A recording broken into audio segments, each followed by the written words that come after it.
My watch, it's 9 o'clock. I'm not sure what it says on your side, but today is Monday, January the 26th, and 2015, and I'll call the Potawatomi County Commissioners Court to order. Today we have Barry Loving from the First Christian Church. He's going to come to give education. If you don't mind standing. Everybody standing for the pledge. Let's pray. Eternal God in heaven, we come to you first to say thank you. Thank you for this day. Another day where we can live and another day where we can represent you to the world. We thank you for a wonderful country in which we live, where we have our freedom. We also praise you for the leadership of our country, that you would be with President Obama and with all of our leadership as they go through this day, and your spirit influence them in what they do. We especially come here today to thank you for the public servants in this court, and that as they meet and as they make decisions for this county, that your spirit would rest upon them, and they would be prompted by you to govern as you see fit. We ask, Father, that you would be with us in this day to celebrate life, to respect humanity, and to walk in grace with you. Forgive us where we fail you and allow us to be ever present, ever aware of your spirit present with us. This is our prayer, and we pray it in the name of our Lord and Savior, Jesus the Christ. And all of God's people said, Amen. The United States of America, and to the republic for which it stands, one nation, under God, indivisible, with liberty and justice for all. Honor the Texas flag. I pledge allegiance to thee, Texas, one state, under God, one and indivisible.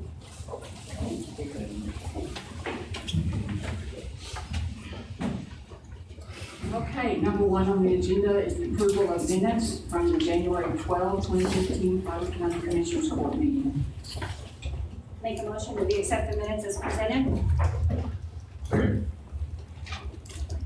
A motion by Commissioner Morgia, second by Commissioner Munson.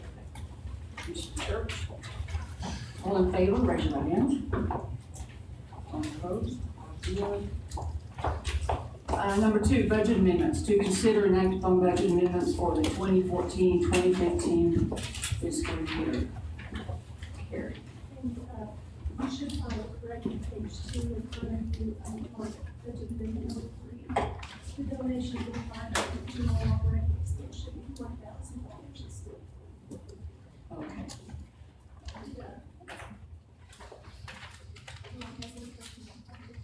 Anybody have any questions on this one? I move we approve the budget amendments for the 2014-2015 fiscal year. Second. Okay. A motion by Commissioner Church, second by Commissioner Vaughn. All in favor, raise your right hand. All opposed? Vouchers. Consider and act upon the approval of the payment of vouchers processed by the County Auditor's Office for the period of January 7, 2015 through January 20, 2015. Checks number 160063 through 160352 and wire transfers 493 through 496 in the amount of $2,848,761.91. I move we approve the vouchers as presented. Second for discussion. Here you have a question, page 15 of 30, check number 160267, the amount of $11,230.12. Justice Benefits, Inc., an award. I think it's Department Detention Center. Right, we contract with this company to help us apply for the SCAD grant. They get 22% of the grant amount. What is the grant used for? It can only be used for inmates and detention center stuff. We can use it for maintenance or whatever we need out there or something like that. Can you tell me what SCAT stands for? This is a test. Tough luck. Thank you. I could make something up. Yeah, pretty bad. Probably bad. Any more? Oh, the January 7, 20, it says 2014 on the agenda. It should be 2015, just for the record. Easy mistake. So I have a motion And a second, all in favor, raise your right hand. Number 4, quarterly budget comparison. To recognize the first quarter comparison report for fiscal year 14 and 15. Carrie. Again, this is just a report comparing where we were in December last year and where we are in December this year. If you have any questions, I'll be happy to address them. And I would just like to take a moment to say thank you to Carrie, because this does take extra time to present to the court. This was an initiative that I think we started last year, if I remember correctly, really just trying to pick throughout the quarter of the fiscal year to give a good pulse check on where we were last year from a revenue perspective as well as expenditures. So thank you for doing that. So recognized. Number 5, debt transparency pledge. To consider and act upon a pledge to follow the state controller's recommendations for transparency efforts related to county debt. Carrie, this is your show. Found in your packet a copy of this pledge, and as you know, we've been applying for different awards for transparency with the comptroller, and in order to get the platinum award, they do want us to put our intentions of debt out there. And if y'all agree that we should put any activity related to that on the internet, then I'll ask you to pledge. Okay. Do you have an original for my signature, or do you? Okay. Okay. Okay, do I have a motion? Make a motion to approve. So I ask one question. You second? Did you say intentions for debt or the debt that we currently have? Well, both. We list current debt out there, but if you go out for a new issue, there's a time limit to get that information out, so it's available to the public. But if we intend to go to in debt a couple of years from now, we don't have to put that on there. No, not until the court takes official I action. see. Very good. Okay. Any other questions? You have a motion and a second. All in favor, raise your right hand. What is your judge? So is your judge. I'm sorry. Oh, You didn't see my hand? I'm sorry.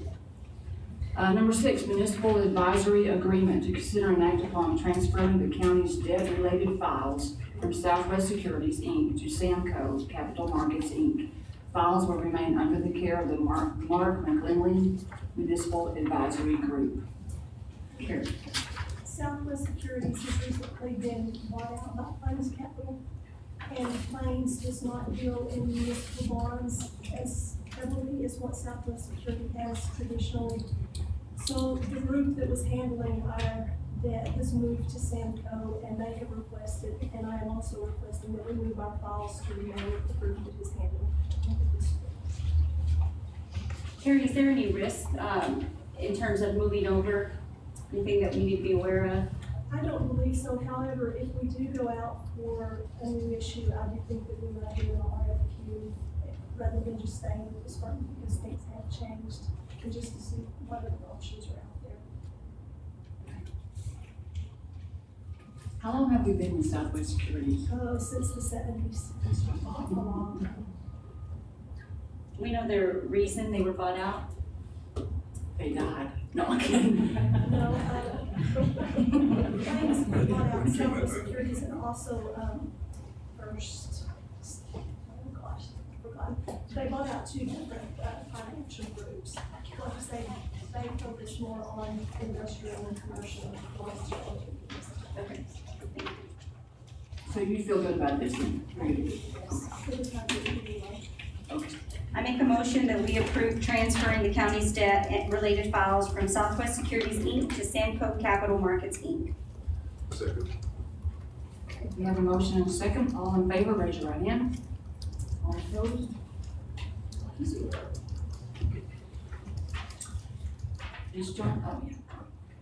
Number 7, resolution. CJD grant program to consider and act upon the grant application to the Governor's Criminal Justice Division and to designate the county judge to act as the county's authorized representative. John, you want to speak to that? Good morning. Jerry's in my name. Yes, yes. Okay, y'all have an opportunity to take advantage of the state's desire to spend some federal money here before it has to go back to the federal funding. The 2011 Justice Assistance Grant performance period for the state is about to end, and there have been some grantees in Texas who have not spent all their funds. CJD contacted us and said, we've got some funding available if you know some agencies in the Panhandle that might be interested in receiving the funds. The Powder County District Attorney's Office will be asking you, I think later, I don't think there have been any final decisions made, but there's going to be a request later on this year for some system upgrades to accommodate some new requirements they have for providing evidence to defense lawyers as part of the discovery process that goes back to Senate Bill 1611 with regard to Morton Act requirements. However, before that can be done, the existing system has to be beefed up. It lacks right now backup storage capacity. I understand the way the system's set up. It also shares information with the Powder County Attorney's Office as well too. So there's just some weaknesses in the system that need to be rectified before you can even consider going to that next stage of a system enhancement. So there's about $53,000 available for those funds could be used to buy components, software, et cetera, that can be used to achieve that goal of increasing the backup and storage capacity of the computer system that serves that office. But if the county wants to consider accepting these funds, what you're going to have to do is consider the passage of this resolution. I believe you've got a copy of it in your packet today that basically says that, yes, we'll take it. The only caveat in this deal is because it's the end of the grant performance period for the 2011 JAG grants, the money's going to have to be spent really quick. So if this resolution gets submitted to CJD today, I would expect that by the end of the week that there will be awards made, but then very quickly someone's going to have to run down to Office Depot and drop $53,000 because the performance period for your grant is going to officially close in January. The hands just got It'll officially close March 31st. So it's an opportunity if the county chooses to make it. So it's good. If you don't have any questions, I'd be happy to answer those. I do have a question for Jason in terms of the language that's used here. Components, hardware, software, 53,000 is really a small amount from a technical perspective. Is there anything slated that this grant could be used for? I'm not sure if you and Randall had time to vet that out. Yes, yeah. John and Randall and I, we've been talking for the last couple of weeks about this. One thing, and we're going to be talking about this another agenda item too, is the amount of storage capacity that's needed for all the video evidence. Video evidence is huge. And as more officers are wearing body cams, we've got criminal cases that are eventually going to be e-filed, civil cases, so on and so forth. We just don't have the capacity to store all this information and back it up. And what we do, we work with David Harder and Dell Computing to come up with a quote for some storage that is part of that long-term game plan, but something that we can buy individually that would be this grant process. And comparable to the 53,000 potential grant amount? Correct. Correct, okay. So there's an immediate need that hasn't been identified? Correct. Okay. All the questions I have. Okay, any other questions? Any motion, please? Move we approve the grant application to the Governor's Criminal Justice Division, designated county judge, act as the county's authorized representative. Second. Okay, have a motion and a second. All in favor, raise your right hand. Yes. Number 8, amended resolution, victim assistance program. To consider and act upon the amended resolution designated Judge Tanner as the grantee's authorized official, as stated in paragraph 4, and to be submitted to the Office of the Governor, Criminal Justice Division, for the continuation of the victim assistance program of Powder County. Brenda Loveday. Good morning. This is only for my current grant in existence to replace Judge Ware with Judge Tanner. and it's just the formality to get her name on our grant. I guess And I'll see you in a couple You of think weeks. you'll want to do that? Okay. Do you have the original with you? So I don't have, all I have is a copy. Or can you? I do. Great, my hand. In your hand. Okay. I make a motion that we approve amending resolution designating Judge Tanner as the grantee authorized official as stated in paragraph 4 to be submitted to the office of the governor. Second.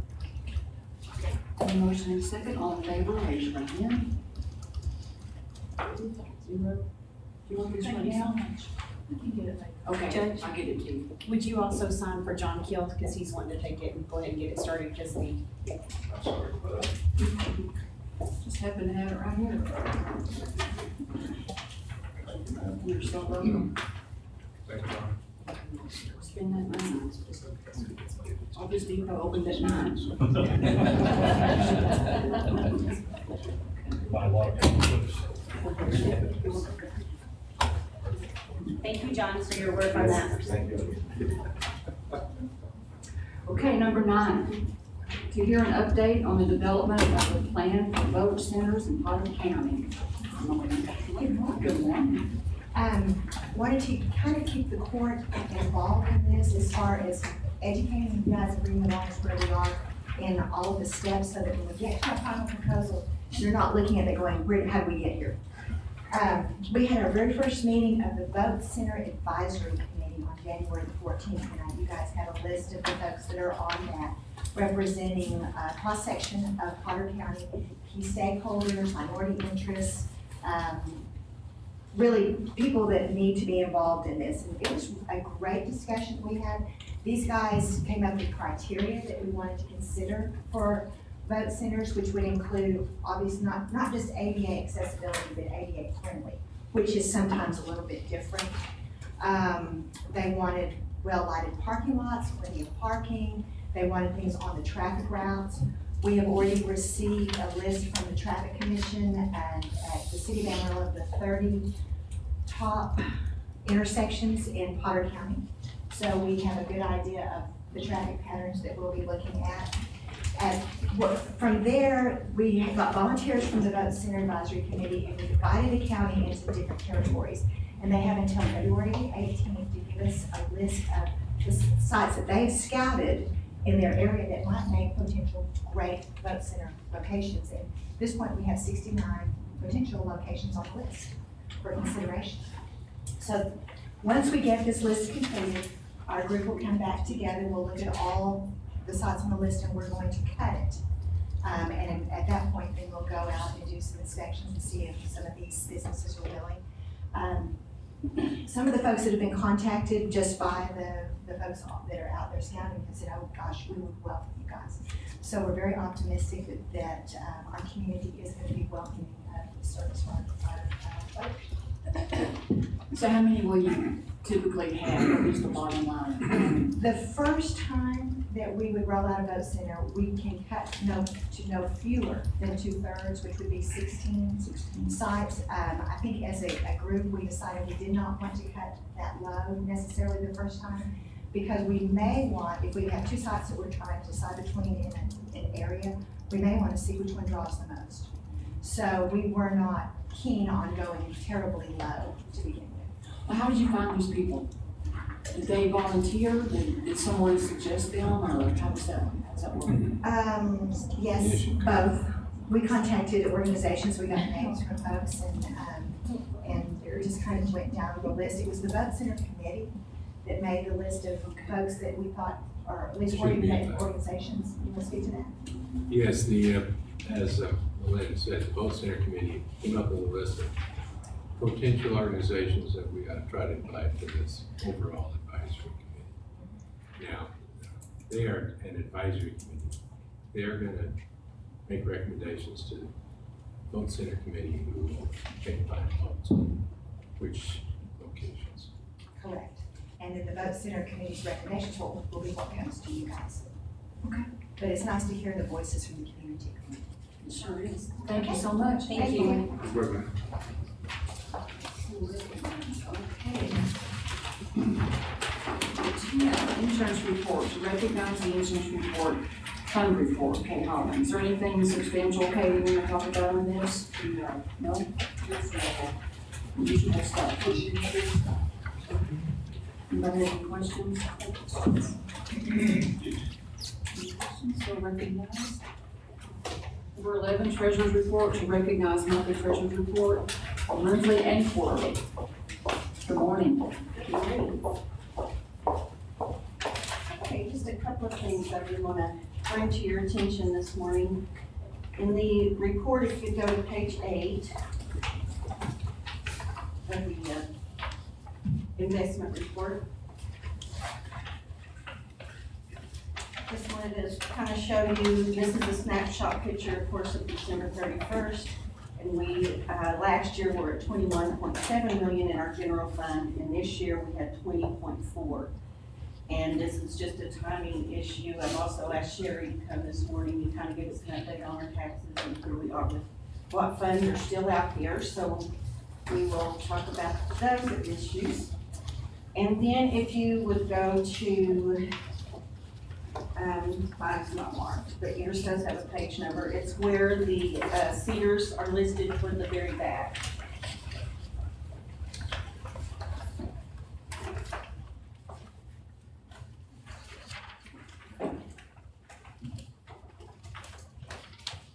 So we have the 3 million that had been purchased in July, mature on October 30th, and we earned $26,1889. We currently have a 3 million that will mature January the 29th, and I have already made arrangements with the bank that will roll that over and continue that Cedars for another 3 months. One thing that is not on this report is January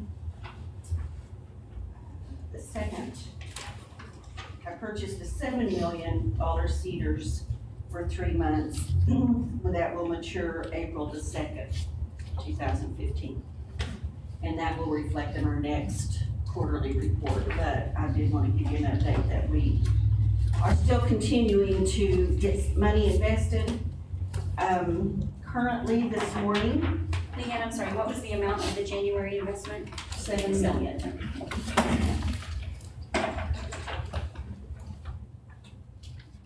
So as of this morning, in tax pool, I have $14.2 million. I have 2.3 in tax pool, which is earning 5, and 12 million in tax pool prime, that's earning 7.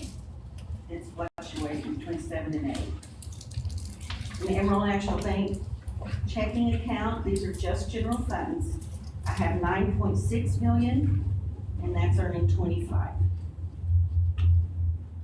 And in Cedars, we have 10 million, the 3 million I mentioned that I'm rolling over, and then the 7 million we just purchased.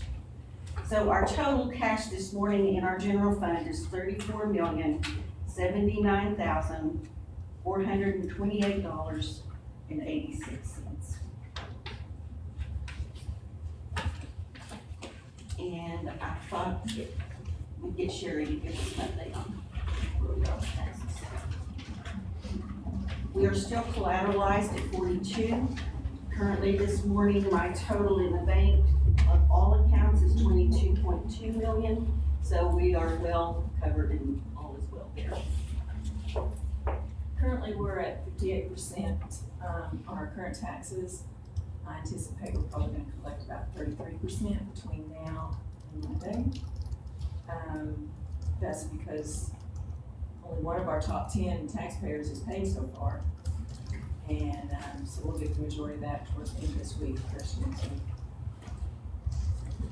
Was that me?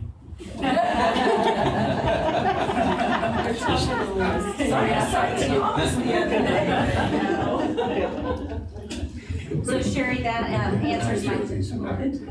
answers my question on our quarterly comparison. This time last year, we were about 34% in terms of revenue, and we're currently only at 29%. So the top 10 would obviously affect that significantly. So what are they waiting on? A call from January. Jared. Holding their money as long as they can. So, needless to say, the next week or so, we're gonna be very busy. This week. Oh, thank you.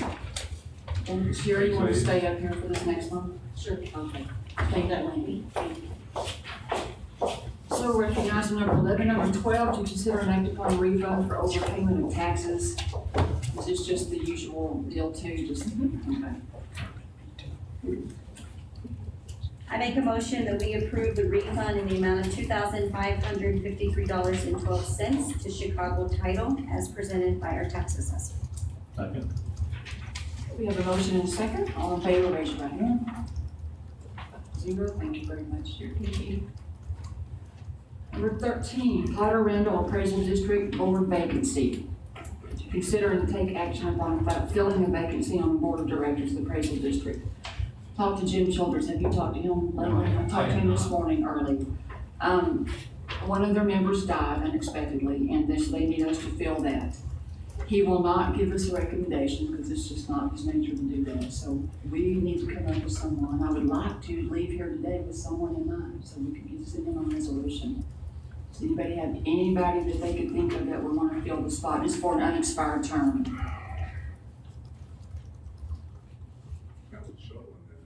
Qualifications are on the back. Yeah. You have to be a Potter County resident. You must be out of jail. No, I'm kidding. And not have any delinquent taxes. And the term ends this year. Yeah. December 31. It's just for the end of this year, for the unexpired term, and they would be considered to be reappointed for the following 2 years. Do we know how often they meet or what the time requirements are, Dave? Anything along those lines? No. I think they meet like once, twice a year. Not very often. Yeah. It's not a time-consuming job. You mentioned, sounds like someone today, but is that, That's, Are you gonna call them and ask them if they would do it? I thought you would. No. Okay, so you wanna just come back in 2 weeks with someone in mind? Okay. Do they meet you? And it does reference a deadline of February 24th for the submission. Sherry has something to say. Y'all appointed someone last year from a list. Do y'all still have that same list? That's not so here. So, maybe in the list, maybe in the minutes of. Probably. Yeah. That might be something to reference. I think that's a really good idea. I've recommended some of the past, but I wouldn't want to do it without asking. Yeah. Okay, well, I have a resolution that we will do as soon as we do this, so I'll hang on to this for next time. We'll just pass that for the next 2 weeks, okay?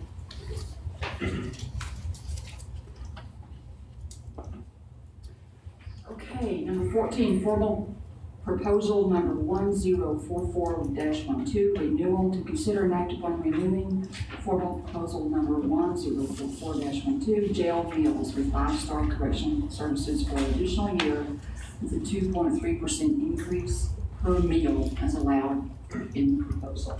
David. This is our jail meals that we pay out of the detention center. We had a 3-year fixed contract with 2 options to renew yearly, and so we've used those first 3 years and we're ready to renew for this additional year. The contract did have built in that they can increase their price based on the CPI index, and they've figured that correctly within here. So we're asking the sheriff that we renew it with a 2.3% increase. I did include what that will potentially look like on the budget. Carrie helped me get the figure of about $593,000 we spent within the last year. So if you add that 2.3% increase, it'll be about $606,000 this next year. Was that put in this year's budget? The increase? Okay. David, I do have a question since we're in year 4 of the 5-year contract, if I read that correctly. What will the process be like this time next year? Will there be a new RFP process? Well, we actually have one more renewal period after this one. We've used 3, and you're approving the 4, and then next year this time you'll approve 5 if you do. So we actually have 2 more years. Okay.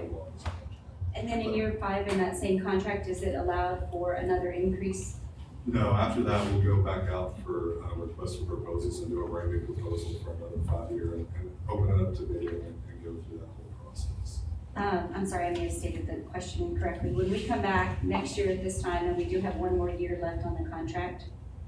Yeah, it's eligible for It is eligible for another 2.3%. Well, it's based on the The CPI, CPI. so it'll be whatever the increase, the average from this year to next year is.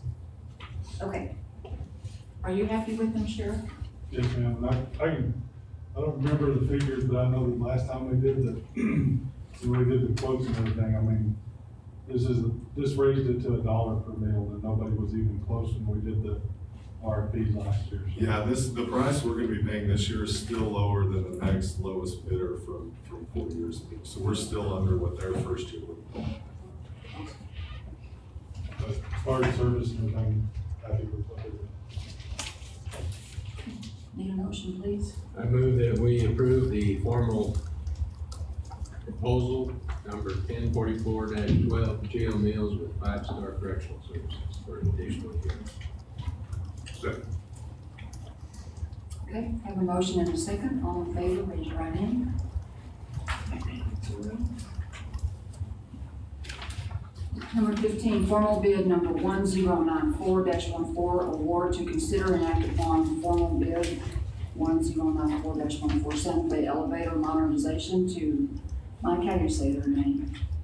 Henson Crow. That's what I thought. Elevator Americans in the amount of $1,247,912 and to approve the negotiated agreement. Funds budgeted in the 2014-2015 budget year.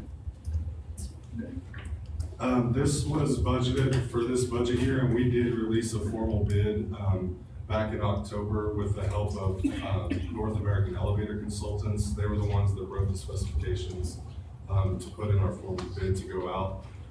We sent this out, and I don't have the, it didn't get in my packet, but I think there were somewhere close to 30 companies that downloaded the bid. There were about 5 companies that actually attended our mandatory pre-bid walkthrough, and we did receive 2 bids. Unfortunately, one of those bids was a no bid, so there wasn't really anything to compare this bid to, but price-wise, it is within budget, and they were agreeable in working with our contract terms to come to an acceptable contract. And I emailed that out last week, so I hope all of you all got a copy. I'll answer any questions that you gave me.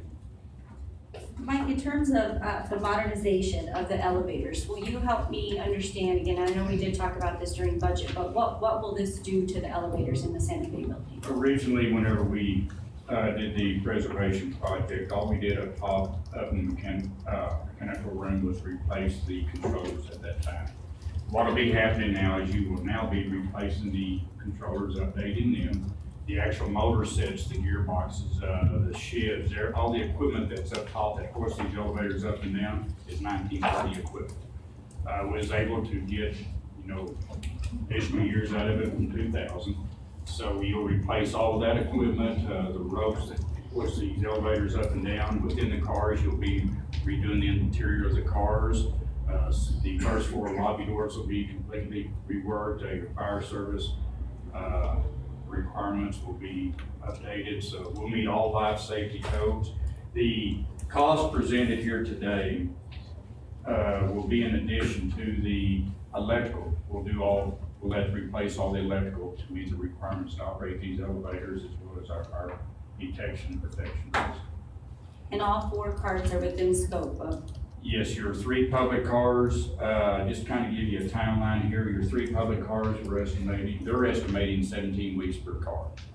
Your historic elevator is 14 weeks. We will work with them on this timetable. Once notice to proceed is given by David, we anticipate the first car being taken down this coming June. So we're looking at an anticipated completion of October 2016. So it's a year and 10-month project. And you'll stagger the timeline so that it's not affecting walkability and, okay. Thank you. Any more questions? I need a motion, please. I'll make a motion. I'll make a motion to approve the award of the formal bid number 109414, Santa Fe Elevator Modernization to that elevator company. Second. Okay, Second. a motion and a second, all in favor? Raise your hand. Thank you. Thank you. Okay, number 16, informal proposal number 1102-14, award. Consider and act upon approving a contract with T. Miller Record Services as the highest evaluated respondent to informal proposal number 1102-14. There are no changes from the current contract to the new contract.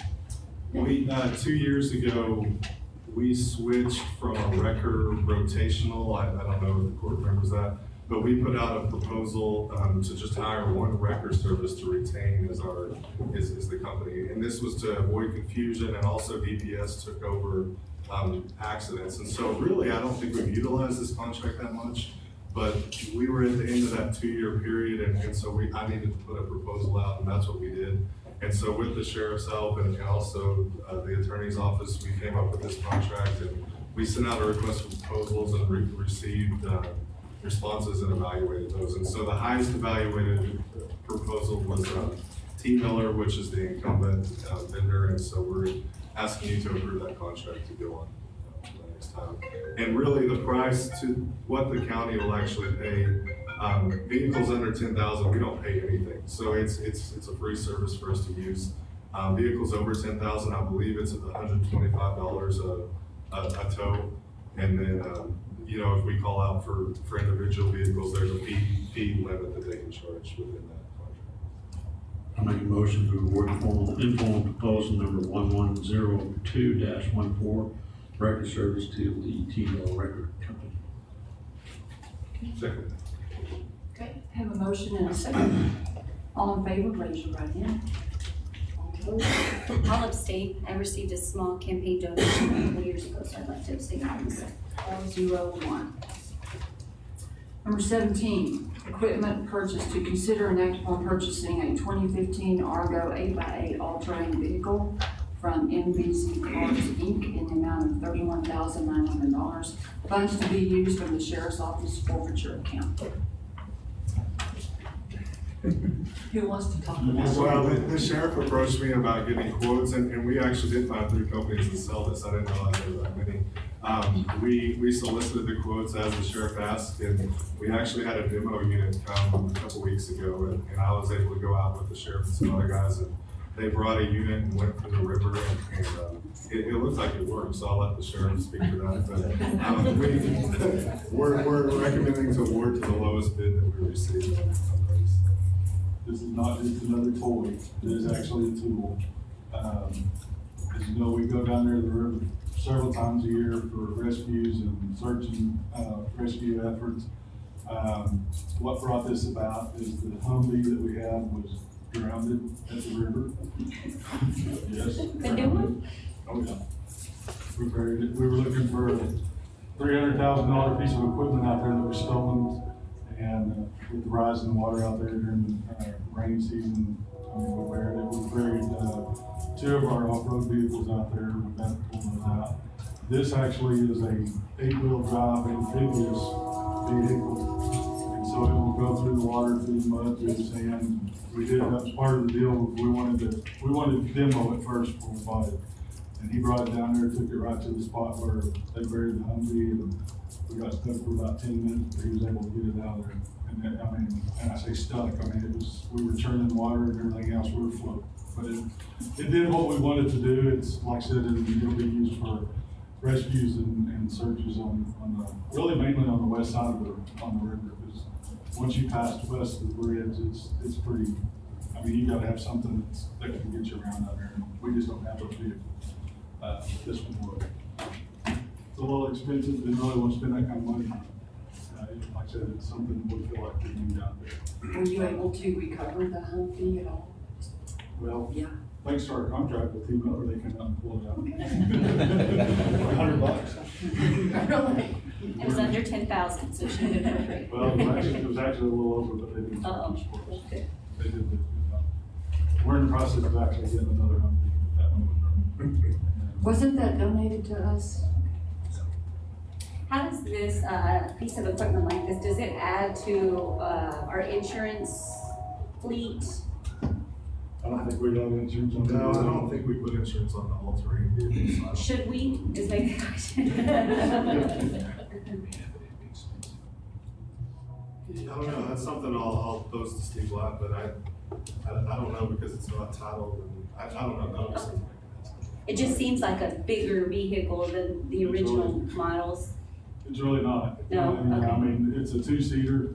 It's got a place, it'll have some straps on the back for a backboard in case the fire department, you know, if we have to make a rescue down there, so we can use it. Like I said, since we started looking, I know that the fire department has gotten stuck twice down there. We've gotten stuck. In fact, I told our guys we won't go west of the bridge.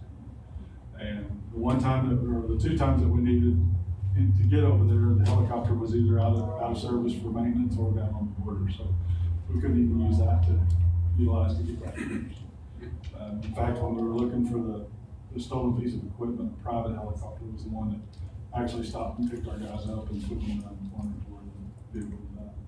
And I have no idea what they paid to get that out of there, but it was buried. And I mean, we're talking about front end loader, and it was buried in the river. But they handled that because they got it out of there somehow.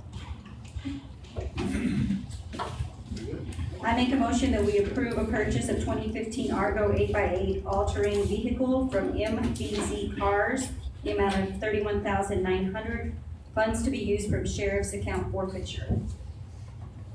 Second. Okay, have a motion and a second. All in favor, raise your hand.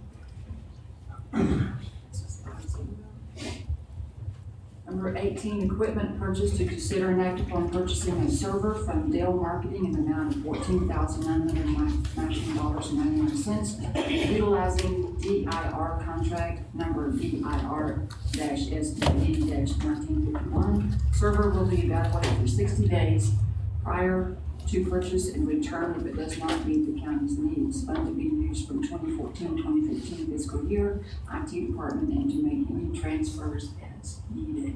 Jason. Morning. Good morning. Thank you. We talked earlier about the problems that we're having with video evidence. A lot of there's two problems really. One is storing all of that, the second is playing it back. Because playing this in-car video back is not like playing a YouTube video or something. It's a totally different animal. And what we're running into the sheriff's office on some of the newer machines, the in-car video is real choppy and it's unusable, essentially. And so what we're asking for here is this piece of equipment is beefed up for doing video, essentially is what it is. It will allow, you know, if we've got 20 officers at once, it'll rather be playback video, if we're working on cases or whatever, they can do that. I went down to Austin last fall and saw this in action, and everything I read and talked to me said we'll do what we wanted to. I want to see it work on our network before we track check, and that's why the eval period is quote. But we wanted to go ahead and get your approval today on this, so that when it does work, what we're seeing. And this is slated to come from your current IT department budget? Yes. Then specific to the sheriff's video? Well, eventually video? it'll be used for any departments who review the video, so the prosecutor's offices, other folks besides just the sheriff's. Will this server, will they download the video, will it retain, will it stay on, is this the storage space as well, or just the playback? No, this is just the processing. Okay, any more questions? Any motion, please? I make a motion that we approve the purchase from Dell Marketing in the amount of $14,919.99, utilizing DIR contract number DIR-SDD-1951. Second. Second. A motion and a second. All in favor, raise your right hand. Who was the second on that, please? Okay, thank you. Will you keep us posted on the 60-day evaluation? It'd be interesting to know if that really does work on our network. Thank you. Okay, number 19, May 2013 property insurance claim. Here we're on the May 13 property insurance claim, taking action necessary. This is in relation to the fairgrounds insurance and that path that we're going down. We being Mike and I received a phone call from TAC about 2 weeks ago asking where we were. And we had thought that TAC was working with the fairgrounds on hiring an engineer to come hold a joint meeting between all the properties, or all the parties involved in this claim.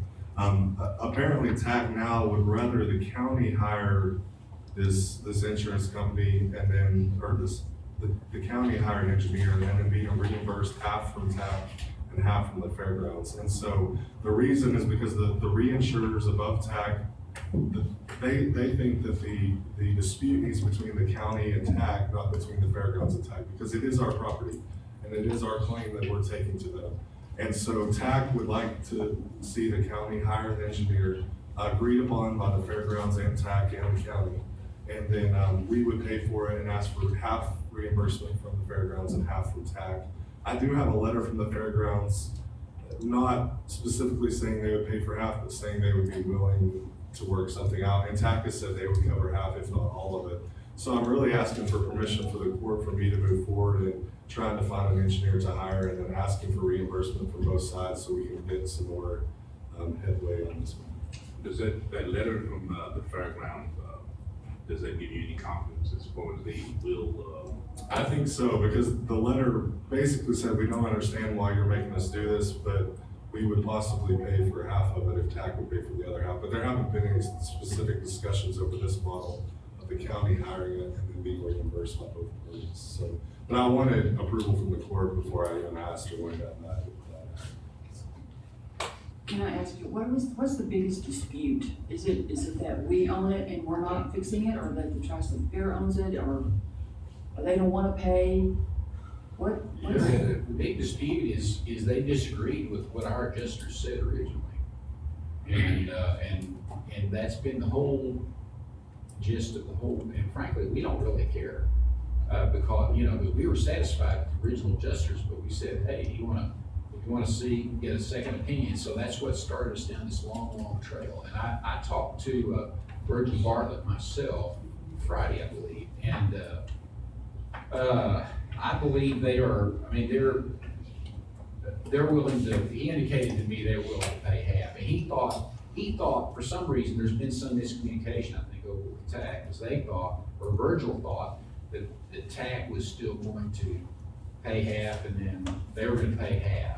And so he wondered what the holdup was, and so I said, anyway, so they now understand. My point of all that is that I believe that they are in agreement to pay half of the cost of the consultant. And TAC just wants to see the county retain the engineer, because in the end, it's our dispute, not really a dispute, but it's us going to TAC saying we want floor replacement. So the engineer really needs to be hired by the county, not by the fairgrounds, because they're not really a party on our insurance. So. What is the cost of a consultant to do this? TAC indicated they thought it'd be between $4,000 to $8,000. And I think part of the original thought was if TAC hired this individual, it would be considered really a neutral party from both sides of the house. So it's not Potter County designating who that should be, or the fairgrounds really, was that TAC be the neutral party in that selection process.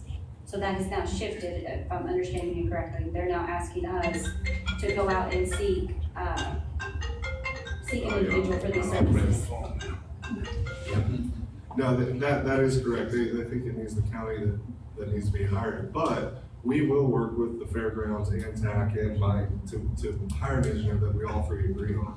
And I'll probably try to, I will get that in writing if they agree on this firm and this engineer, that all three parties agree before. They had actually contacted me and said, we're going to split the cost with TAC. Would you do an agreement for that? I'm like, wait a minute, I'm not even in this game yet. So that's how Virgil called me back and said, how's that agreement coming? I said, well, things have changed. And so I don't think we need a big agreement. I think we just get some kind of letter of commitment that ought to be sufficient. Once we get this, excuse me, once we get this consultant, that'll be the final word, period. That's what we hope, that's I what. mean, before we do that, I would want that, to be part of the agreement, that whatever this decision is, that's it. Well, it'll be interesting to see what, I mean, because there are already 2 or 3 reports out there, on the status of the roof, and it's kind of like, you know, I mean, yeah, I don't know, well, but it'll be interesting to see what the neutral person says, and then we'll, I mean, as far as I'm concerned, I think that'll settle it, I think everybody understands, because remember, the ball is sort of ultimately in our court. I mean, we can say, okay, enough is enough, we're just gonna do this, because the evidence shows we ought to do this, and, I mean, you know, push comes to shove, Potter County is the one that makes that decision. I think both parties are now, just to allow the neutral party, the engineer, that both will agree upon, make decisions will go with that. And roughly there's a $1 million difference, or at least this is what the Tri-State Fair presented to us. So we've been working on these discussions for, I want to say even close to a year at this point, if not more. But the disagreement is that they are requesting full replacement on their roofs. And so there have been different studies, but they both kind of negate each other in the study. So the studies say something different of will replacement really bring it whole, or just repair. I think those are the 2 pieces of language that have continued to be vetted out. But I think at this point, I mean, I would obviously support something like that to bring us to a resolution and let the court ultimately decide where we'd like to And proceed. ultimately, again, it's in our court. Absolutely. Right. And the ultimate goal is that, you know, if they haven't given up on this idea, once this work is done, buildings are ready to go, the fair will take over the property insurance for those buildings for their building. And so that'll be a big benefit to us. But it was my understanding that you can't repair those roofs. They're Well, replaced on depends on them. the- Is that right? That's That's the difference. Well, How do you repair a metal roof? Tap it out with a You hammer? look at cosmetic or functional. Our insurance company looked at them and said you have cosmetic, you do not have functional damage. What the fair's claiming on the Cody building is not created from the most recent hailstorm. The building's rusted down. Yeah. So that right there, the insurance companies have stated that they would replace the roof plus the structural members beneath it as part of the claim. So do you need Okay, so action you on need a this? motion to, Yes. You know, I'd actually feel more comfortable just add some authority. I don't think I need action, it was more of a informational, so you knew the direction you're going and getting the green light to move forward. It would Dave, does the be. agenda item allow? Yeah. Dave, does the agenda item allow that? Yes, it does. I believe it does. Could we bring up one related to the insurance, something that occurred to us in relation to another items on the agenda later, which is the roof of the stadium, which we have received funds to fix, but we have not done the work yet. So our thinking, as we talked about the lease the other day, was maybe we ought to just go ahead and do that work when the time comes on the stadium. Well, and I'll interject, I think, and I tried to find the agenda item in the discussion, but it's 2 years worth, so I haven't found it yet. But I did bring to the court that we not fix that roof and use that money to cover the overages on the Santa Fe building and the court at the district courts, because we put upgraded material on that. So I don't know that there are funds actually available in order to do that. So that just when you're thinking through that, I believe we use those funds to do other repair work. Can we confirm that? 'Cause that would did be we carry? interesting. We have to use them. All of them? All right. There may be, let me run some numbers. Okay. So do we need to make any kind of motion on number 19, just hear the report and be done with it? At least to allow the purchasing. Well, if we hire an engineer, I'll bring that agreement back, so I don't think it needs official action, and I'll just go get a commitment from both sides as well as find an engineer. Bring that final agreement back. Thank you. Okay, number 20, Salary Grievance Committee, to consider and act upon the drawing of 9 members and 9 alternates for the Salary Grievance Committee for 2015, and recognize those drawn.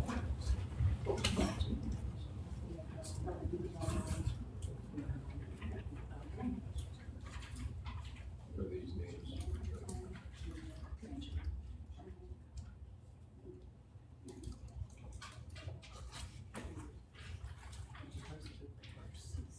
And these would be the alternates. Jody, go ahead and start on this, Jim.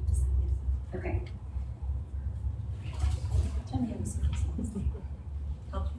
Yes, Suzanne Helfenstein. Suzanne Helfenstein is the first drawn.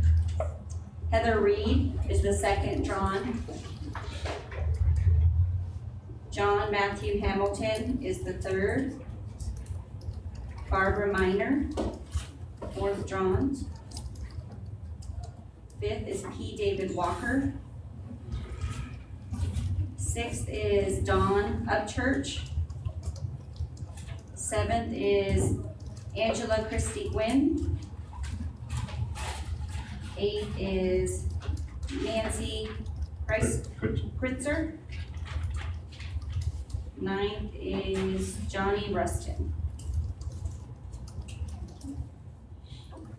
Okay, those were the original members, and we have alternates. Stephen Rodriguez. You're the winner.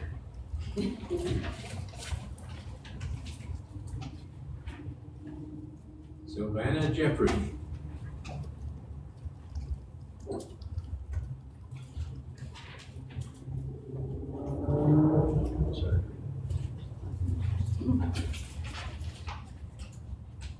I'm not gonna say her whole first name.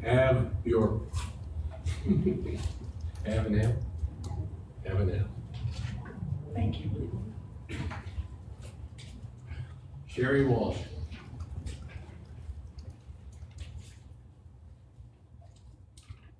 Charlotte Rhodes.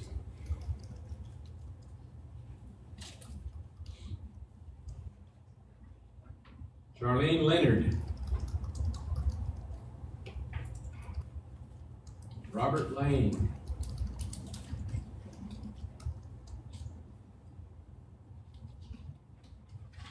Christopher Frederick.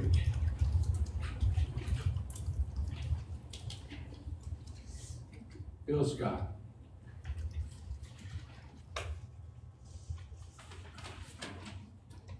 Okay, so we have drawn 18 names, 9 original and 9 alternates. And Julie, I guess your office will advise these people that we did today. Yes, ma'am. I hope we never have to use And them. then, well, if any of them decline, then we'll come back to the court. Okay. Okay, we need to vote on this, right? Yes. Motion, please. I'll make a motion to consider an act upon drawing of 9 members and 9 alternates for the Salary Grievance Committee for the year 2015. Second. Second. A motion and a second. All in favor, raise your right hand. Thank you.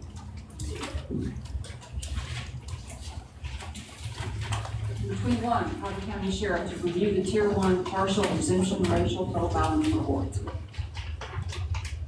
Anybody want to speak of that or just, nope? Anybody have any questions on it? Nope. We don't need to vote on it, correct? Just reviewing only? Okay.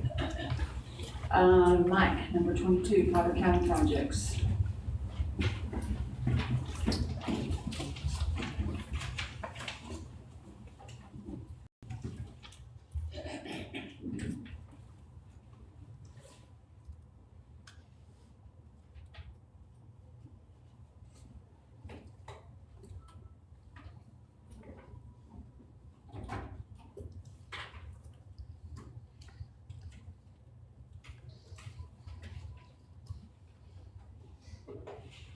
Before we get started on this presentation, the report that I've given you, I do need to make you aware of some updates, some changes since I presented this.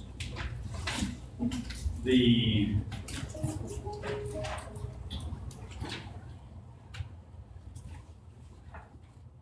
Fire Station 3 project,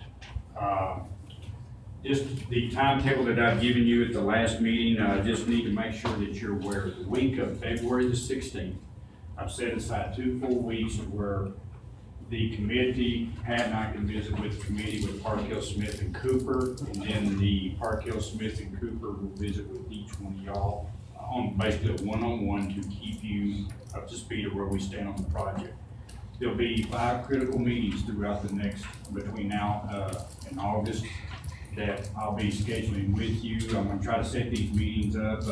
I believe every one of you have been able to make it around Thursdays or Fridays. So what we'll do is we'll schedule Park Hill, Smith, and Cooper to meet with the committee first. And then following that, we will go into one-on-one meetings with the remainder of court members. Does anyone have any questions on the remainder of the agenda items for other presentations? Okay. I do have a quick question. Any update on the 6th Street property that you presented the last court? On the flood, Nick, On the flood. do you have any issues with DHS property? No issues, everything's drying out, it's still a little bit wet out there, but everything should be good to go, just got a little bit of cleaning up left to do. And they're still in the evaluation period of that purchase, is that right? Yeah, they were notified, and the real estate agent didn't think it was that big a deal, and I haven't heard anything since I notified. When does that evaluation period close? February 20th. Okay. Okay. The next project I'd like to present to you is basically what I presented at the last court meeting. The district court's building, you got a building over there, now it's a little over 30 years old. We have some sewer line issues over there. What I'd like to present to you, can y'all see that picture good? I know that up here is very dark. Kind of dark here, but we can. Okay, you get the gist of it. I don't know if you can see that. Can you see the arrow there?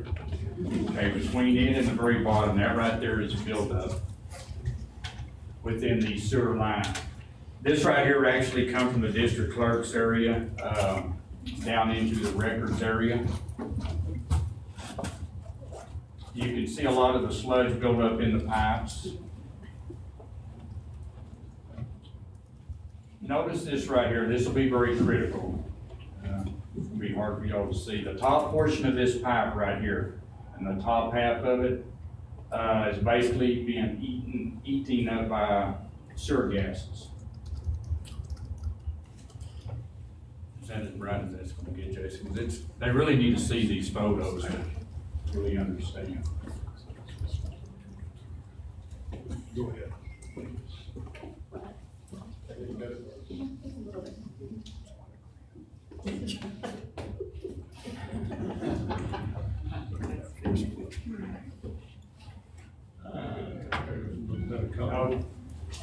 Okay, is that better? It's a little better. Okay. The sewer lines, they're starting to cake up over 30 years. This particular line right here, it came off of a kitchen area that the DA had used years ago. There's one completely stopped up. So, a lot of corrosion within these pipes. One of the unique things about this is whenever, and Nick, you're more than welcome to speak up at any time. Nick has been dealing with this for a little over 2 years, sewer gas spills just off and on throughout the building, trying to find these. They're very hard to investigate and find. Nick, I think it's just recently, the guys have lost a sewer cable within one of the lines on an upper floor because of the lines being clogged up. You replaced some, I believe it was in third floor ceiling area south above one of the court areas within the last 2 years. Due to the blockages and everything being so clogged, we are snapping cables off in the lines as we're trying to clean them out. So the only thing to do at that point is to cut the line and replace it, in which that happened in the 320th. So we're gonna have to go in where the grand jury area is. Luckily, nobody houses in there. And we can go in there and rip all that stuff out and not really be a big inconvenience, but at some point it's gonna happen somewhere where it's gonna be a big inconvenience or not even able to get to. So about yours. You'll notice in this picture here, I'm gonna try to hit it with the arrow. You see these yellow spots down through here. The one pipe that I showed you where the sewer gases was eating through the pipes. These right here are referenced as ulcers or cancer spots. You've got them all up and down through here. So here's what happens when you get those cancer spots. Your sewer line split. The sewer gases, methane gas within inside will split the pipe. Normally when you see a split pipe, you'll see it on the seam. Seams, due to the trade, when you install sewer lines, you always try to install them with the seams up. This is one thing that helped this area right here. So you can notice through here all the yellow spots that you know there was ulcers down through there, just eventually turned loose. This was a line that was over the top of Sanders Record area. So the sewer line concerns and problems presented here today are basically identical to what the county faced at the detention center years ago whenever we went out and dug over a mile worth of tunnel. And most recently within the kitchen area. The only difference is the correctional center was beneath ground and these sewer lines are above people. The critical storages as well. So my recommendation would be do not go in there and just start replacing all the sewer lines now. Nick can work on them as the complaints come in. He will investigate it, bring in contractors as necessary and start replacing these sewer lines. I'm just making you aware that the cost now is going to start going up to do this. Now we're dealing with ceilings, removing ceilings, getting up into areas, so it's going to be a little more costly. I think the most recent one we did was a little over $2,000. Yeah, $2,600. And that, we worked on that the Monday prior to Christmas, and Christmas Eve night was up here with contractors trying to get these lines changed. I have a question, and maybe a naive question, so forgive me. How do we, because of the age of lots of our buildings, not just the district courts, how do we treat these lines, these sewer lines, or are we treating those so that they don't get to a state like this? Or it's just time? It's just time. I can tell you what happened out at the correctional center. Those sewer lines out there, the maintenance department did not understand that you had to pump a grease trap. They put 22, this is prior to our current sheriff. They put 22 cases of acid within their grease trap, thinking that they would remove it. All that did was move the acid down the lines and then eat the lines up. We do not use acid on any of our lines, trying to clear lines. That's a no-no. If we cannot clear with the cable, then there's an issue. We need to get a contractor out, camera it. But there are nothing that I know of that can actually try to treat these lines to prevent this from happening. A lot of it is just the age of the lines. So when we restored even the courthouse we're in today, is part of that process to redo all the sewer lines? You have all new sewer lines in this building. I think also Commissioner may have been alluding to, is there a preventive maintenance that is done on annually or biannually, or that you actually can go in there and look at the lines and see the progression of that build up? We could start that, especially in a building that old over there. Well, and even the Santa Fe, I mean, I'm thinking about several of our buildings would fall under that category. One thing that we did on the Santa Fe building, a little different than the piping is a little different than the district courts building. We went into certain areas within the building prior to that restoration project. We actually cut out core samples of the piping and sent them to labs to make sure that the piping still had a lot of life left. It'll probably last beyond my lifetime. District courts is cast iron. It's a little different. We work coarse material. It's just something, I mean, I'll be glad to do it if the court wants. No, I was just interested in how we handled that with our other buildings, so that was helpful, thank you. All of our other buildings are fairly good at this point. I mean, your buildings, that is your oldest, one of your oldest buildings that you. So what type of line are you replacing? In a building, commercial building, you have to use cast iron, you have to put it back in. Yes, sir, you can go in with PVC due to the fumes that the building was starting. So I'm just making you aware, as Nick starts going through these buildings, getting these complaints, he'll investigate them, and then we're gonna start and replace them. You tell me just forget about the red X? Just forget about it. Do not use them. Any type of that. Thank you. Thank you. Number 23, employment items to consider and act upon the following employment items. Carter County Extension, the resignation of Kyle Stewart, County Extension Agent 4H, effective January 2nd, 2015. And Road and Bridge Department, the retirement of John Roger Compston as Road and Bridge Administrator, effective January 15, 2015. Do I have a motion?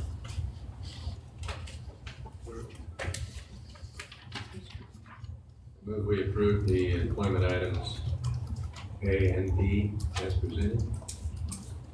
Second. Second? We have a motion and second. Everybody in favor, raise your right hand, please. We have an executive session. We have 2 executive sessions today. Let me do the jail report real fast. We have 482 in the jail right now, 81 are females. Everybody accounted for in our jail, Sheriff? Anybody? Okay. You go ahead and do it. You have any county insurance items? We did, there have been 2 accidents since the last meeting. Neither one were our fault. Again, one of the motorists was uninsured, so we'll be filing with our insurance. We've got a $200 uninsured motorist deductible. The other one didn't have insurance, and so we're gonna proceed forward with what. Is everyone okay? Yeah. What vehicles were they? One was the sheriff's office truck, and the other was a county attorney undercover, chief. Okay, number 25, executive session, contract negotiations, Southern Independent League lease of Carter County Memorial Stadium. To consider whether deliberation in open session would have detrimental effect on negotiations with the Southern Independent League in regard to amendments to the Carter County Memorial Stadium lease. And B, if unanimous, to hold an executive session is authorized by Texas Government Code Section 551.0725 to deliberate business and financial issues relating to proposed amendments to the stadium lease, or if not authorized, to deliberate in open session, and C, to take any action after the executive session or deliberation in open session. And then the next one is consultation with the attorney to hold an executive session to consult with the county attorney about the final settlement of an employment claim pursuant to section 5510.71 Texas Government Code, and to take any action appropriate. So we will. In regard to number 25, since that's the contract item, Yes. the court does need to vote on whether they want to withdraw an executive session to discuss that. Oh, okay. To preserve our negotiating position. It has to be unanimous vote. So that's the first item we have to do. And then if it's not unanimous, then we talk about it in open session. Well, I make a motion to authorize by Texas Government Code Section 551.0725 to deliberate in closed session. Second. We have a motion, second, all in favor? All opposed? No. You're in favor? Okay, we have it unanimous. Okay. Okay. Okay, we will do that and be back.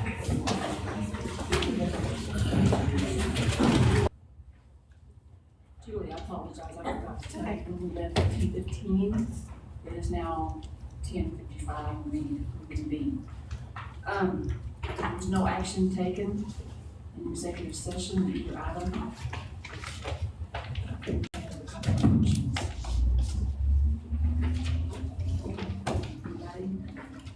On item 25, the executive session regarding contract negotiations, Southern Independent lease. I make a motion that we authorize the county attorney to present amended lease for approval. Second. Second. We have a motion and a second. All in favor, raise your right hand. 5-0. 26.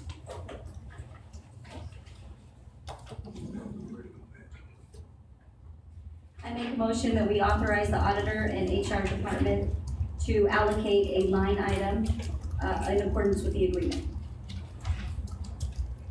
Second. That'll work. Yeah, I was going to create and allocate. Okay. Okay. Do you want me to restate that, Julie, or you got that? Okay. No, we've got it. We have a motion and a second. All in favor, raise your hand. All opposed? 4-1. Okay. Do we have any new agenda items for next time? I would like to add one. Could I? Oh, sure. Carrie raises a valid point, and it probably merits inclusion in motion if your discretion so drives you to do so. That a finding on item 26, that execution of the agreement serves a public purpose of protection. The execution of the agreement serves that purpose because of the constitutional concern that we're not disputing. So we need to restate that motion. I can restate the motion for Sure. the record. That'd be great. I make a motion to authorize the auditor and HR department to create a new line item in accordance with the agreement and for the public, protection of public purpose of taxpayer dollars. Is that sufficient? Yes. Do I have a second on that? I second. Commissioner, We need to vote again? She's just reinstating the motion. I just restated. She just restated the motion. Okay. So would you second that, or you second? Okay. Do we need to vote again? No, you shouldn't have. Unless anybody wants to change it. Unless anyone wants to change it up. Okay, I would like to bring up something to the next agenda to maybe, the possibility of opening the auditorium for rentals again. I've had several phone calls, and I'd like to open that up for discussion next time. Okay? Is there anything else? Okay, Commissioner's Court is adjourned. have a great day.